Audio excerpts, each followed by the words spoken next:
The conversations on this podcast are between the host and the guest and are not directed at any member of the general public. The information is for your listening pleasure, but is not offering you any personal advice. If you have heard something that you feel may be relevant to yourself, please visit your medical practitioner or mental health provider. A quick introduction for those of you who haven't listened to the podcast before. I'm Daniel, and each week I bring you a conversation with someone who I think is inspirational or brings something inspiring to the podcast. It's about things that change or could change our lives, and that's why I called it Life Changes You. Listen to the range of topics around psychology, mental health, and inspiration, and find out how life changes you. Hello and welcome to Life Changes You. Another week, another guest. I thought before I came on today I need to say something different than another week, another guest, but there you go. I said the same thing again, and that's okay because life changes you, and by next episode I will probably have something different to say because it would have changed my life. This guy who I'm going to talk to now, if you've been following the podcast, you would have heard quite a few conversations with him, and I really love speaking to Chad because it's Chad Nelson. Because every time I do an episode with him, I go away thinking of different ways in my life and what I've learned from our conversation. So, Chad, how are you? I'm doing well. Thanks for that intro. I love our conversation. So it's a joy and an honor for me to be here to chat with you. Look, and I think it's probably about 18 months ago we originally connected and started chatting, and then you started coming on the podcast, and I was talking, and I sent this to you in a private message the other day, but I was talking to someone the other day, a lady in the UK, and she said, I love Chad. I love the way he talks. I love how he brings everything in, and it's easy to understand. And I think one of the good things about you is everything you've read, you remember little bits and pieces about it. So you can quote what other people have said, which I've thought to myself, well, wouldn't that be good to do that? But whenever I think of a quote, I go, I can't remember what that quote was I was just about to use. Yeah. You know, I've gotten into the habit, this may be a little bit of a rabbit trail, but over the last several years, I didn't kind of become a reader, quote unquote, until later in life, late 30s. And I read a lot of books over the next several years. And I finally just stopped and I said, you know what, I'm going to pull out the top 15 books or the 15 books that maybe have the biggest impact on me when it comes to like my struggles with depression and anxiety, self-doubt, imposter syndrome, obsessive dwelling. And I pulled those top 15 books out, and basically, well, I should back up. So I always take notes when I read books. Yep. So what I did is I just took my notes. And so now what I've done the last several months is every morning for an hour, I'm just going over my notes slowly, just thinking through like, where am I at in life right now with that? Or where does that apply to my life now? Or how have I grown in that regard when it comes to self-doubt? And I just find like that stuff starts to stick in my mind where I see the application. So that's kind of been the journey I've been on lately.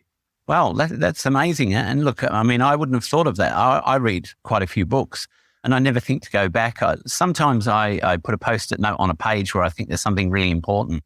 And, you know, doing the podcast, I get a lot of books sent to me. And even though I take in all the information, because I read, I don't know, 100, 200 page book in a couple of days before I talk to someone, I take all the information in. But then I think after I've done the conversation, it sort of starts to slowly seep out of my brain again because it's not needed again because I just needed to hold it all there while I spoke to that person. Yeah. But that's a really good thing to reflect on and go back and look at those books and look at the things that you think are important. Well, yeah. And one of the things that got me doing that is I read a book by Jerome Bruner, probably about 6 years ago. And he had this little line in there. What he said was this, and this is what really was the catalyst for me to start doing that. He said, learning is not necessarily that which happens with the advent of new information, but seeing things differently. And so here's how that applied for me. You know, when I read a book for the first time, it's new information. But when I go reread it, it's the same information, but I'm seeing it differently. I'm coming at it with a new set of eyes because of the intervening experiences that I've had and conversations that I've had. And so, yeah, that's what I found as I've gone back through my notes and I've even reread a few of these books that it's like learning anew. Oh, you are 100% right. Because as you're saying that, I'm thinking of some of the documentaries I've watched. And when I've re-interviewed someone a year later and I've watched the original documentary and then they're coming on and there's a second part, I still watch the first documentary again. And I learned so much more Because I think as we're reading or as we're watching, we're taking in bits of information, but we're actually missing other bits that are going on because we're focusing on that last bit we just heard or saw. Yep. Yeah. Or I think the other thing is you've gone through a difficult experience and now a piece in that documentary just kind of hits you anew, or it's like, yeah, I didn't see that before, but I've been going through this difficulty and that scene just hits what I'm going through. So yeah, I think our experiences can really impact what we take away each time we watch or read something. Yeah. Oh yeah. Look, probably I have thought about it that way before, but thinking about it again, yeah, there is so much that we see differently each time we re-look at something. And yeah, I guess that's why it's important to not keep going back over everything, but re-evaluating what we've already learned, because then it cements in our head for where we do need to go or what we are doing. Look, I know myself, being with a few people who have died of cancer over the last 15 years, each time that I've helped someone with cancer, the next time I feel more prepared. I mean, it's still tragic and hard to deal with, but then you learn something new. My first experience was when I was 19. My uncle in the UK was dying of cancer. I learned stuff from that. Then when my sister was diagnosed with terminal cancer, I already had sort of a footing of where I needed to be and what I needed to do. Then from her passing, when the next person came along that was dying of cancer, I sort of had an idea and an insight of what happens and how to help that person. And so, it's the same as rereading books, rewatching shows. You learn something new, you take something from that, and that helps you in your future. Yeah, absolutely. Absolutely. And I think, just being attentive to our experiences, in the present, what we're going through. Again, to your point, watch that documentary, reread that book. We'll see it anew. We'll take away new insights from it that can just help us to thrive and continue on and grow and develop.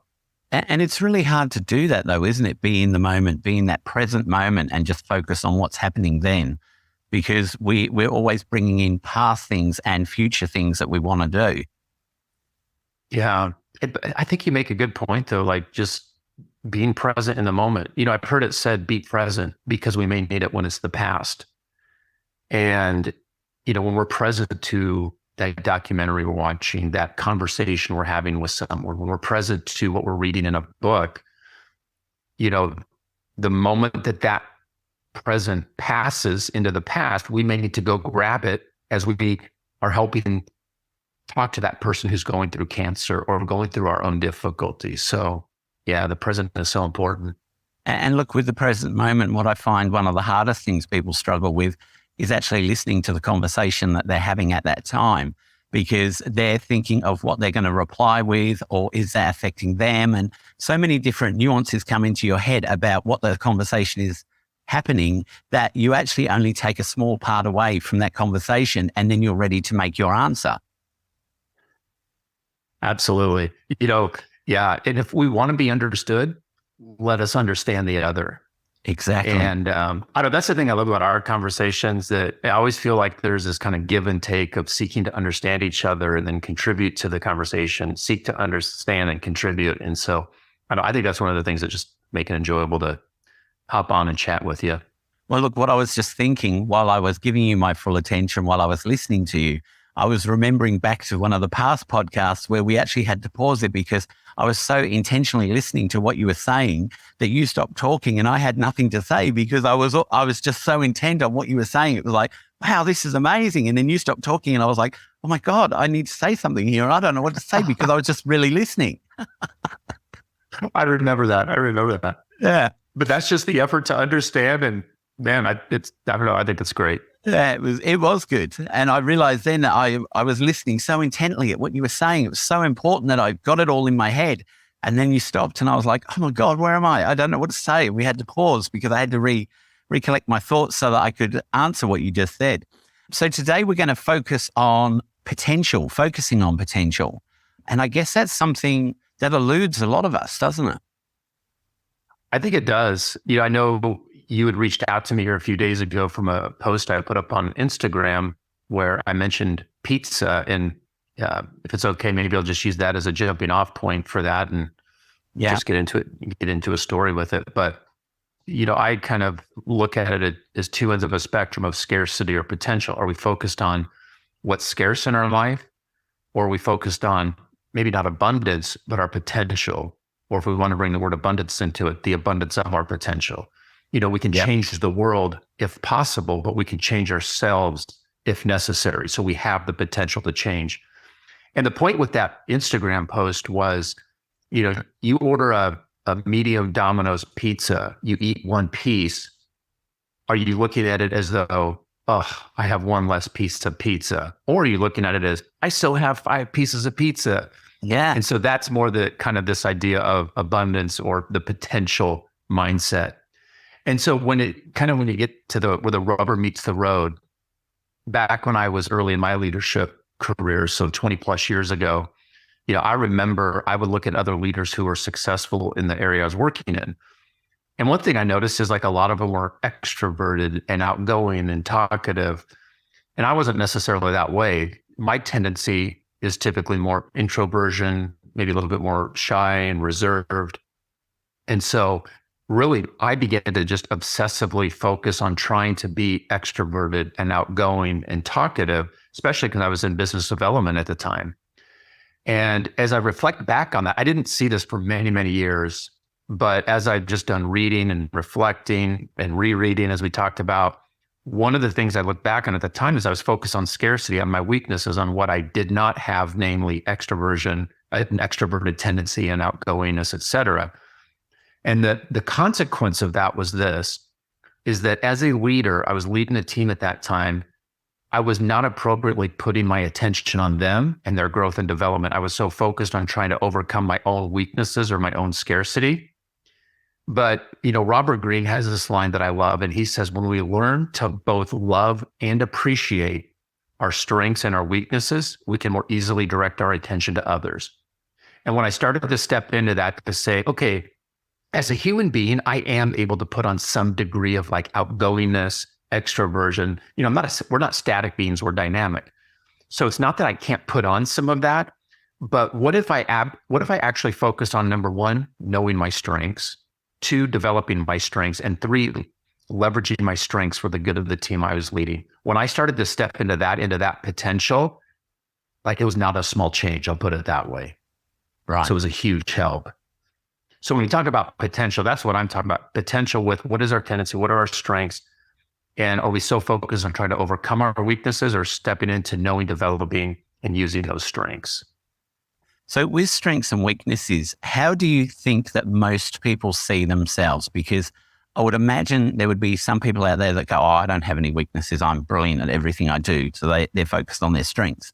There would be other people out there who go, oh, I can't do this. I can't do that. Why can't I get on with this?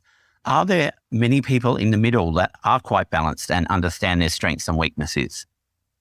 So just speaking personally, I have known some other folks. I can think of one mentor that I've had who I thought had a pretty good balance. Like this person had a huge degree of self-awareness of just knowing their strengths, knowing what they weren't good at. And so surrounding themselves with people that were good in those areas. So I have seen it. And I think the last several years for me, I've been moving in that direction of more that balance of, hey, Chad, work to, again, understand your strengths, develop them, and use them in service to others. So I guess maybe to answer your question, I don't know that I've seen it a lot. Also, I don't travel a ton, but I have seen it a little bit. Yeah, because I would imagine if I was going to say my strengths and weaknesses, I would probably focus more on what my strengths were than what my weaknesses are, because I feel that we don't like to actually acknowledge what we're weak at. Although that might not be the same for everybody. I mean, as I said, some people might be like, well, I can't do all these things. And so if you're focusing on your potential, how do we change negative to positive? Because a lot of people will have ideas of what they want to do, a new job, something that they're working on, a new invention, but then they have that self-doubt that pulls them back from going that next step, which could be, I guess we become comfortable in our comfort zone and what we know and what we are aware we can do. So sometimes trying to push past that, there's that fear of something not going right. So does Yeah. that actually curb our potential by thinking that way? And how do we get around that? Yeah. Personal experience, it absolutely does. So I'll go back to something you said initially, you know, yeah, there probably are people, and I have no doubt that there are people who really do focus on their strengths in a very healthy way. It may depend on like what career field you're in too. Because I think for me, early on, I was in business development and, and it is a lot of socializing, interacting with smaller and bigger groups. And I think because that was a career field I was in, I thought I had to go like this all out, outgoing extroversion, et cetera. Yeah. But yeah, when you talk about self-doubt though, that crippled me. I mean, I left a good job because of my obsessive self-doubt. But Right. where I've really had a change of thinking the last few years on that is I think self-doubt can actually be something that we use to move us forward. I don't think it's anything that we try to get rid of as such, but we endure it where necessary, we overcome it where possible. And so what it means to overcome it, how I've experienced it again, and just on some reading that I've done, is self-doubt is it's to see a gap in your life between who you are and who you want to be. So if you take that in like a workplace of leadership, if I go back to my time early in my leadership career, that self-doubt was really this. It was me starting to feel this gap between who I was as a leader and who I wanted to be. Yeah. And now if I had some of the tools that I have now, I would use that tension as really a catalyst to find those resources, those books, those articles, that mentor who could help me to move to be that leader I want to be, that leader who's able to give and receive digestible feedback, that leader who is able to have meaningful one-on-ones with their staff. But I just sat in the tension. I didn't do anything with that. But now I'm willing to step into that tension when I'm experiencing self-doubt to say, okay, what resources do I need to find to move me toward who it is I want to be, that self-doubt is screaming at me. Yep. And what you just said then was what I just jotted down while you were talking, because self-doubt can create better solutions, can't it? Because if you're gung-ho at this is what I'm going to do, sometimes you can miss some of those little things that can potentially make the outcome a lot better. And when you are self-doubt and you have a bit of, you're a bit self-critical, you can actually change the way the outcome will be. Because I know a few people who will just go, okay, I'm just going to do this. And then they go, oh, it didn't work. And I think, well, I can actually see 2 steps already that you should have put in there to make that a better outcome. And if you put 5 steps in there, it would be an amazing outcome. But you were so intent on getting it done and completed that you miss those little steps that would create such a good outcome. And look, I mean, I guess then those people would go back and go, okay, well, these are the steps I need to take. I'm sure I've done that in the past where I've really wanted to get something done. And then as you're doing it, look, I used to be a painter and I wanted to get the paintings finished really quickly. But as I started speeding myself up, the paintings looked crap because I wasn't taking the time out for the finesse of actually getting the brush strokes how they should have been. And it wasn't perfectionism. It was that I just wanted to get this painting finished. That actually taught me a lot about taking your time over something, because the more I sat with it and worked on it and painted it, the better the picture looked in the end. So I guess that's a bit of an analogy for me, is that when you rush something, it's not going to produce what you actually wanted it to. Yeah. That got me thinking, there's probably a balance between dwelling and doing. That's where my mind was kind of starting to go when you were talking about somebody who just kind of rush off and do something. It's like, well, but if you did this step, it would have been better. Sometimes, and this is what I experienced, you can get so stuck in dwelling that you don't move to doing. But then sometimes you can move so quick to doing that a little bit of dwelling would have helped to see the steps that you needed to take and perhaps avoid some unnecessary catastrophe and engaged necessary catastrophe in a healthy way. So kind of comes down to that old thing for me, again, with my experience, stop dwelling, start doing, because I tend to get caught in obsessive dwelling where that I don't engage the doing. And for me, that was like starting the business that I'm running now. Is I just stayed in dwelling so long that finally my wife really helped to kick me and say, all right, it's time to start doing, and then get the feedback from that doing. And I guess it's like balancing the scales, isn't it? Sometimes it's good if the scales are even, but sometimes you have to move them a certain way to get what you need done. but also the dwelling part. Yeah, sometimes it's good to look. I guess most of us would do something and then we'd go back to the dwelling stage and go, okay, so I need to rethink this.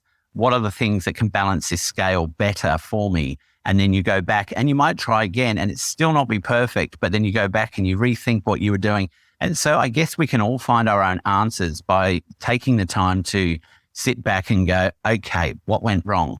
Because there are people out there who don't look at the issues that went wrong. They just go, oh, well, that didn't work. And then they give up.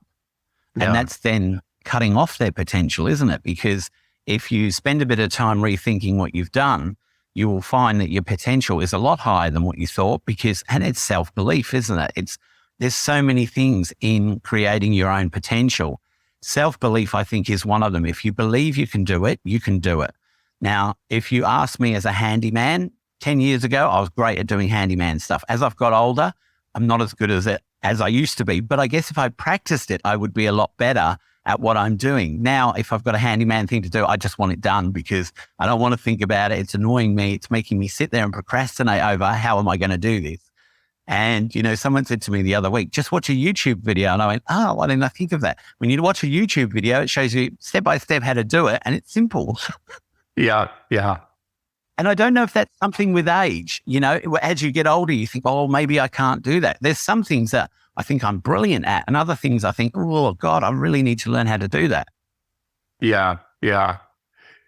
Kind of rewind for a minute when you're talking about, balancing, with like doing and dwelling and kind of going back and saying, what did I do right? What did I do wrong? Can't remember the gentleman's first name offhand. Keller, he wrote this book called The One Thing. And something he said about balance really stuck out to me. And he said something like this: balance is an illusion. So if you look at a ballerina standing on his or her tiptoes, they're really not in balance. They're making thousands of micro adjustments every second. And that's something I heard you say when you're saying like, when you're using your hands there, we're continually adjusted. And I think that is, I don't know that we ever hit balance, but we're making those micro adjustments in our decisions to act, to go back and reflect. Where did I go right? Where did I go wrong? And, I think one of the things for me, it's been this season of learning to be okay with that maybe that is the redefinition of balance is, hey, Chad, you're going to continue to make adjustments in how you go about leading others as an example, or how, when you're having to face self-doubt or self-critique, you're going to keep making these pivots, these adjustments. And that's part of living in that tension. Yeah, perfect. I mean, look, I guess if you were to be in that balance situation, you're really in your comfort zone, aren't you? Because when everything is balanced, that's really when you just sit there and go, okay, I don't need to learn anymore. Haven't done anything wrong. Everything's perfect. I'm balanced.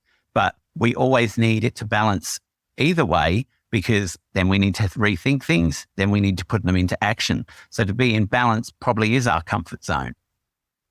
Yeah. Well, that's a good way of putting it. I hadn't thought of it that way. That is, I'm going to camp on that one for a while. That's good. Well, I only just came up with it by what you said. And I was thinking, well, yeah, actually, I was thinking being in balance would be the perfect position, but it's not, because if you're in balance, you're not striving for anything. You're not going backwards on anything. You're just sitting there and going, well, it's all perfect now. And it's never going to be perfect because there's always going to be more learning. There's always going to be things that you need to work on. So the balance, if you're in balance, you're not in a good position. You need it to be one way or the other. Yeah. It's like, Pirsig had this line. He says, growth. Well, so several years ago, my wife were on an anniversary. We went to the Rocky Mountains and we just did some trail hiking there. And one of the things you notice, because they're so tall, there's no growth on the top of those mountains. And Robert Pirsig had said, growth is on the sides of the mountain, the journey, not at the peak.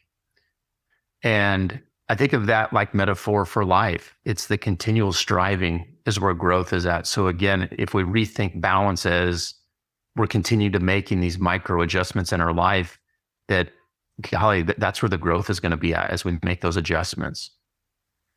Yeah, definitely. And I guess if you use your example of walking up a mountain and it's the growth is happening on the way up. Yes, because when you get to the peak of the mountain, you've conquered it. So there's your balance, because there's no longer either way to go. You're on top. That's your comfort zone. I've done it. But then what do you do then? Do you go and climb a higher mountain, or do you say, okay, that's where I'm going to stay? So perfect way of looking at it, because climbing up the mountain is your growth. When you're at the top, you'll stop growing because you've conquered it. So there's your balance. Yeah. Yeah. And, to kind of run with that metaphor one step further, once you get to the top of the mountain, satisfaction is but for a time, but it's when you're down at the bottom looking up and then making that trek, that striving, that's where a lot of that grind, that enjoyment, that learning, that growth is happening. And that's a joy and satisfaction that continues. Yeah. And look, I do want to just drop this in. So people who are listening, who love listening to Chad talking, he will be starting his own podcast soon. I will share that on my social media so you can go and have a listen to it when he starts. Thank you. When I started the podcast, it was the word journey. Journey sounds like it's going to take you a million years. But when you start and picking out a microphone, who do you go with? What do you talk about? Blah, blah, blah, blah, blah. Now I'm in my third year and season 5.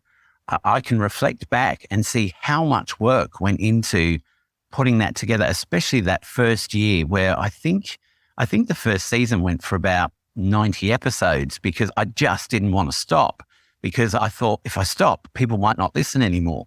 And what I learned through all of that is to come to a position now where I can comfortably come on and talk to anybody who appears on the podcast and feel confident about it.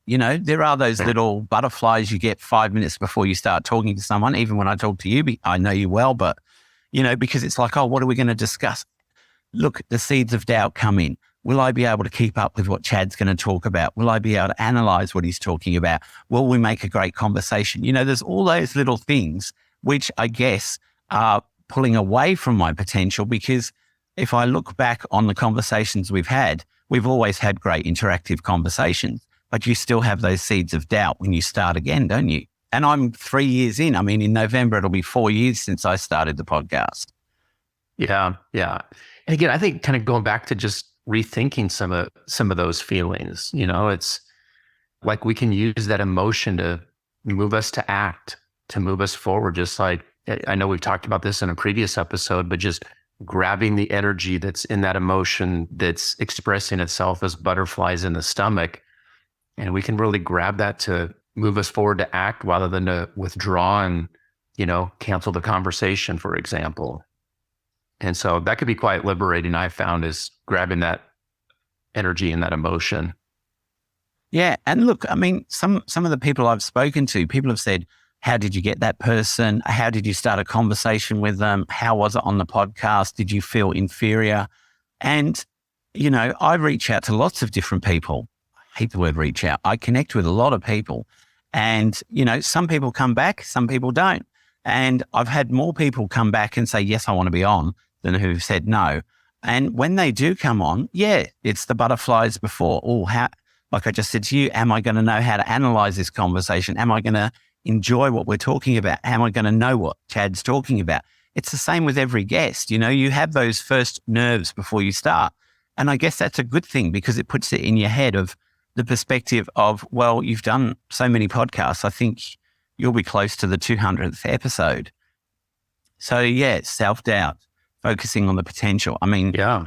I think kind of bringing that, but it's healthy. Yeah. And bringing the potential, especially when you're experiencing that self-doubt 5 minutes before you go on to do a podcast recording. Again, when you were saying that, I was just reminded the importance of decision-making when we're experiencing that self-doubt. And I think what you said is a great example of that. So, I think of often the teaching of every one of us are filled with potential, and that potential becomes reality through our decisions, not our conditions. And so if I kind of use your example, the condition is I have these butterflies in my stomach. I have this nervousness or whatever you want to call it. That's the condition. But you living out your potential is the decision you make in light of that. The decision of, I'm going to go ahead and do this podcast. I'm going to go ahead and reach out to that person to be a guest.